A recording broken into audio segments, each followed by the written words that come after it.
بسم اللہ الرحمن الرحیم، السلام علیکم۔ آپ کا دوست سلمان حیدر۔ دعا ہے پروردگار سے کہ اس نے آپ کو اور آپ کے اہل خانہ کو اپنی حفظ و امان میں رکھا ہوا۔ جہاں آج خیبر پختونخوا میں اور باقاعدہ طور پر سوات مینگورہ میں مسلم لیگ نون کو ایک جلسہ عام کی اجازت ہے، اور جس طرح نواز شریف صاحب، مریم نواز صاحبہ نے نہ صرف ادھر بیٹھ کے ادھر کی عوام کے ساتھ گلا شکوہ کیا، وہیں خوزدار کے اندر یعنی بلوچستان کے اندر پاکستان پیپلز پارٹی بھی ایک جمع غفیر سے خطاب کرتی ہوئی آج نظر آئی۔ اور اس وقت پاکستان تحریک انصاف کی ایک کارنر میٹنگ بھی پورے پاکستان میں نظر نہیں آ سکی، اس حد تک دباؤ اور پریشر کا سامنا ہے۔ اور اس موقع پر پاکستان کے چیف الیکشن کمشنر سکندر سلطان راجہ صاحب کا یہ کہنا کہ ابھی تک پاکستان تحریک انصاف نے ایک ثبوت بھی ایسا فراہم نہیں کیا جس سے یہ بات ثابت ہو سکے کہ پاکستان تحریک انصاف کو الیکشن کی کمپین رن کرنے میں لیول پلینگ فیلڈ میسر نہیں ہے۔ حد نہیں ہو گئی،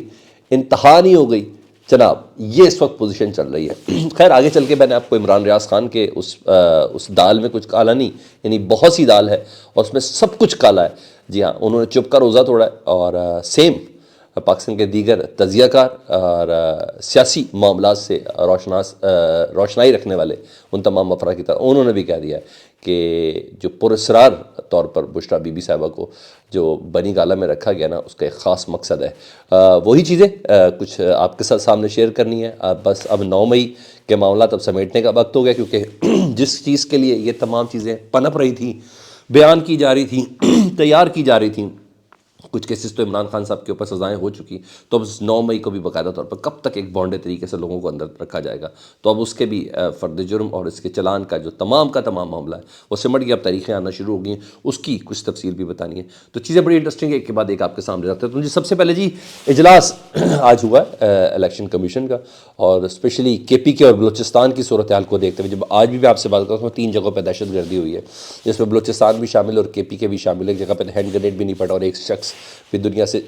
چلا گیا اس دہشت گردی کے نتیجے میں، بلکہ 2 افراد جاں بحق ہوئے ہیں۔ تو اس سلسلے میں وزیر داخلہ کو بلایا گیا تھا الیکشن کمیشن میں، اور وزیر داخلہ ہوئے، سیکرٹری داخلہ تھے، دونوں صوبوں کے چیف سیکرٹریز تھے، اور اس میں شریک ہوئے۔ تو وزیر داخلہ گوہر اعجاز صاحب نے میڈیا سے ضرور گفتگو کی اس کے بعد، اور وہ کہتے ہیں کہ الیکشن ملتوی نہیں ہوں گے، اگر کسی کو شک ہے تو شک نکال دیں۔ عام انتخابات 8 فروری کے ہوں گے۔ رہی بات سیکیورٹی کی، تو مکمل طور پر سیکیورٹی فراہم کریں گے، بلکہ ان دونوں صوبوں میں سیکیورٹی مزید بڑھانے کا فیصلہ بھی کیا گیا ہے۔ ساتھ ساتھ انہوں نے یہ کہا کہ جن امیدواروں کو یہ ہے کہ ان کو تھریٹس ہے یا ان کو تھریٹ دیا گیا ہے یا ان کے پاس ایسی اطلاعات ہیں، تو اگر وہ جلسے یا ریلیاں نکالیں تو اس سے پہلے پولیس کو ضرور آگاہ کر دیا جائے۔ ٹھیک ہے جناب، یعنی سب چیزیں ساتھ ساتھ چل رہی ہیں، بتایا بھی جا رہا ہے کہ یہ سب ہوگا۔ اور 8 فروری کو انہوں نے کہا ہے کہ حساس علاقوں میں موبائل فون کی سروس معطل کرنے کی تجویز ہے۔ ٹھیک ہے جی، اب وہ حساس علاقے کون سے ہوں گے تو یہ تو ڈیفینیٹلی وزارت داخلہ ہی ڈیسائیڈ کرے گی۔ انہوں نے کہا نہ صرف موبائل سروس معطل ہوگی بلکہ ان علاقوں میں نیٹ سروس بھی معطل کرنے کی تجویز ہے۔ یہ ذرائع بھی کنفرم کریں کہ یہ باتیں باقاعدہ طور پر آج کے اجلاس کے اندر ہوئی ہے۔ اچھا، ایسے میں چیف الیکشن کمشنر صاحب نے ضرور بات کی۔ انہوں نے کہا پاکستان میں اور پاکستان کے الیکشن کمیشن کی تمام سیاسی جماعتیں صرف ایک ہی اس پہ بالکل برابری کی سطح پہ، ہاں پاکستان تحریک انصاف کے وکلاء کو ہم نے ضرور بلایا کہ جناب کچھ شواہد ہمیں دیں تاکہ پتہ چل سکے، لیکن انہوں نے کہاں لیول پلینگ فیلڈ نہیں ملی اس کے انہوں نے کوئی شواہد نہیں دی ہے۔ اب میں کیا کہہ سکتا ہوں، بلے کا نشان بھی لے لیں اور سبی کی ریلی میں 8 افراد کا اس طرح مارا جانا بھی لے لیں، اور ساری فوٹیجز سب کے پاس ہے، اور ظاہر بات ہے جان بوجھ کے آنکھیں بند کرنا، تو میں کیا کہہ سکتا ہوں اتوار کے دن لاسٹ سنڈے جس طرح پاکستان تحریک انصاف کے کارکن باہر نکلے ریلیوں کی شکل میں، ان کے اوپر کس طریقے سے کریک ڈاؤن کیا گیا، اور جس طریقے سے کہتے ہیں بنیادی جو جنرل کونسل تھی اس کا اجلاس پاکستان تحریک انصاف کا ہوا، اس کو کس طریقے سے سبوتاش کیا گیا، پاکستان تحریک انصاف کے مرکزی دفتر کے اوپر پولیس جس طرح تعینات کر دی گئی، اس کے علاوہ کوئی ایک بات ہے، مگر بہرحال چیف الیکشن کمیشنر صاحب کہتے ہیں کہ ثبوت کوئی نہیں ہے، تو وہ تو یہاں تک کہہ رہے ہیں۔ ہاں رہی بات آن گراؤنڈ صورتحال، تو فردوس عاشق خوان صاحب آج اپنے حلقے کے اندر گئی، خواتین نے ان کا بڑا چشم ما روشن دل ماشات کے ساتھ استقبال کیا، کافی تلخ جملوں کا بھی ہوا۔ تو جو ویڈیو میرے پاس آئی اس میں یہ لکھا ہوا تھا کہ جی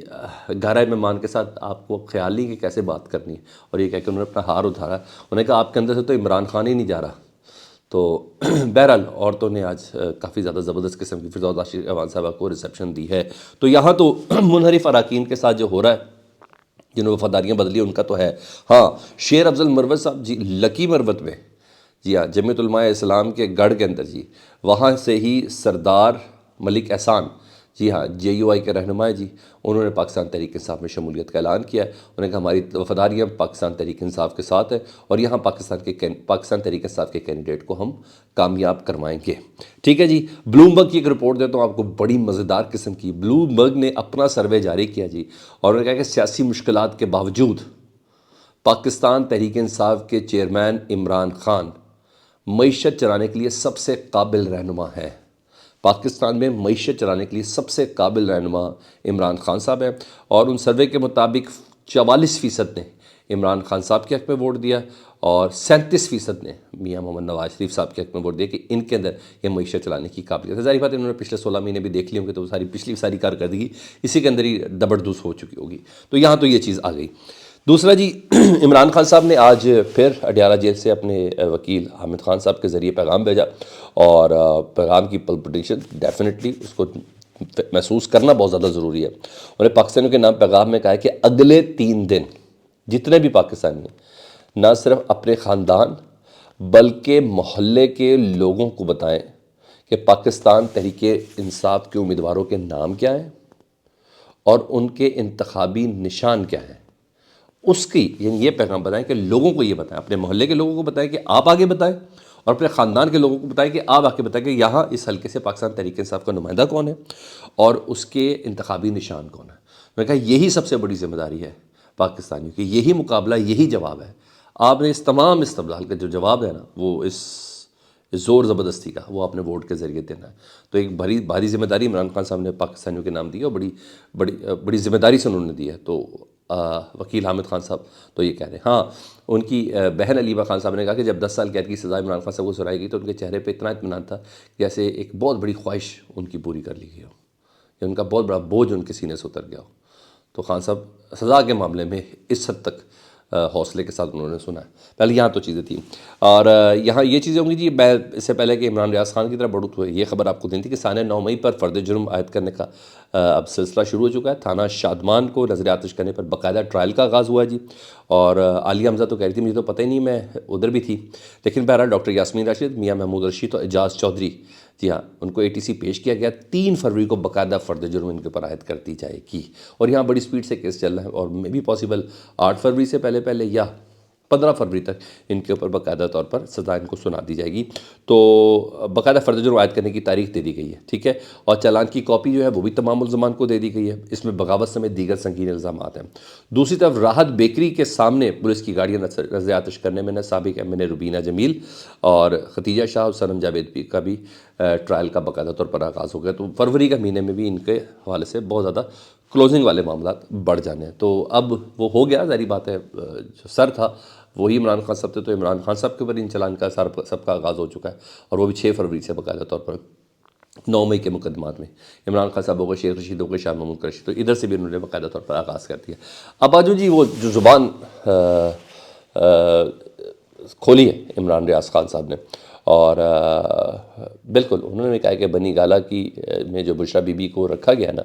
یہ واقعی ایک پراسراریت ہے، اور اس پر انہوں نے شک کا اظہار کیا ہے، اور شکر ہے، بالکل ہماری ہی بات کو ریپیٹ کیا انہوں نے کہا، وہ کہتے ہیں کہ عمران خان کو ملک کی تاریخ کا بدترین جبر اور ناانصافی جاری ہے۔ عمران خان کے اوپر ملک کی تاریخ کا بدترین جبر اور ناانصافی جاری ہے۔ جس شخص پر 150 کے قریب مقدمات ہوں، جسے گولیاں لگی ہوں اور جان کو خطرہ ہونے کے باوجود، جسے ویڈیو لنک پر پیشی کی اجازت نہیں ملی ہو، جس کے وکلاء کو کیس لڑنے کی اجازت نہیں ملی، جس کا حق کے دفاع تک چھین لیا گیا ہو، اور جس جماعت کی خواتین کی بڑی تعداد جیلوں کے اندر موجود ہوں، اچانک اس کی اہلیہ کے لیے ریاست اتنی نرم کیسے ہو سکتی ہے کہ اس کو بنی گالہ کے اندر سب جیل بنا کر اس کے گھر کو رکھا گیا ہے۔ انہوں نے کہا دال میں کچھ کالا ہے، اور پاکستانی عوام سمجھدار ہے، اور وہی بات دال میں کالا یہ ہے کہ پاکستان مسلم لیگ نون کو ایک عدد بیانیہ ریکوائرڈ ہے کچھ کہنے کے لیے ان کے پاس ہو جلسوں میں، اور آج ہم نے دیکھا مینگورہ کے جلسے میں مریم نواز صاحبہ نے وہی بات کی جو ہم دوپہر کو اب تک کہہ چکے تھے، اور وہ یہی بات تھی کہ کس طریقے سے مجھے کہا گیا تھا کہ اڈیالہ جیل چلے نہ جائیں، اس کی بجائے اب سہالہ ریسٹ ہاؤس چلے جائیں، لیکن میں نے کہا میں اپنے باپ کے ساتھ رہوں گی۔ تو یہ کیوں کیا گیا ہے؟ تو جناب علی کو اس لیے کہا گیا کہ سر انکل پلیز کچھ دنوں کے لیے ان کو بنی گالا رکھ دیں، کیونکہ ہمارا معاملہ یہ ہے کہ ہم نے ایک عدد بیانیہ بنانا ہے۔ تو عمران ریاض خان صاحب کی بھی اسی طرف نظر گئی، جہاں پاکستان کے جتنے بھی جی ہاں عقل مند طبقہ ہے جہاں ان کی نظر جا رہی ہے، کیونکہ بشریٰ بی بی صاحبہ کی طرف سے کسی قسم کی کوئی درخواست نہیں، وہ صبح سے ہی اڈیالہ جیل بیٹھی ہوئی تھیں کہ مجھے گرفتار کر کے میرے میاں کے پاس رکھا جائے، اسی جیل میں رکھا جائے، لیکن رات بھر اسلام آباد کی سڑکوں پہ گھمانے کے بعد اچانک نوٹیفیکیشن جاری ہوا کہ ان کو بنی گالہ میں رکھا جائے۔ کمنٹ سیکشن میں آپ نے مجھے ضرور رسپونڈ کرنا، اپنا بہت خیال رکھیں، اللہم صلی علی محمد و آل محمد۔